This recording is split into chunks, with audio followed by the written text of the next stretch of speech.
after all three of my founders share in the jam session their growth tips and their e-commerce tips, we're going to ask them probably, one of the most candid questions I can ask as a founder is, hey, tell me about a near-death experience, the worst moment in running your business.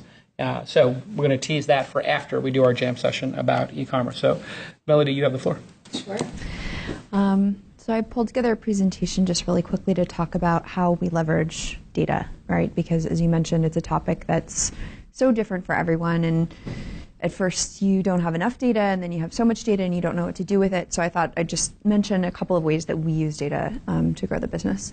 So in case you don't know what StyleSeat is, we're the largest destination to discover, book, and pay for appointments with salons and spas in the US, which is a pretty massive industry.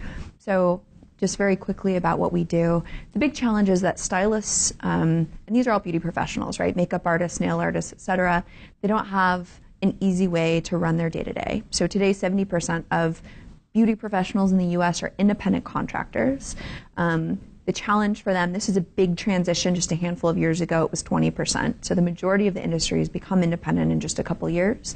And they are artists, they love their clients, they love their work, but they don't want to think about all the nuances of running their business. And so that's what StyleSeat does for them.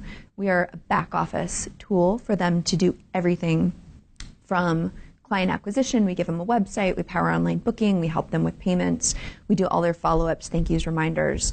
We give them great data so that they can do their taxes more easily, and we almost double their revenue in the first 15 months. And then on the other side of things, we're also solving the problem that consumers have, which is that the average woman spends $3,000 a year on beauty services, but she has two ways of getting of finding these professionals. She either goes to a review site and looks through dozens of reviews and tries to, call and make a manual appointment, or she asks her friends, which are hit or miss. And so StyleSeat is the largest destination for her to say, I want to get, maybe Jason, you want to get find a barber Friday at noon in San Francisco. You can go ahead and do that search in StyleSeat. We show you barbers that are available at that time. You can browse portfolio of their work. You can see reviews of their clients. You can book, and you can also pay from your phone, including tip. So you go see your barber, you leave, you never have to break out your wallet. StyleSeat handles everything. So that's what we do in a nutshell. And really quickly, in terms of our scale, so we're in about 83% of US cities. We have about a little over 400,000 stylists that have all signed up on their own for StyleSeat.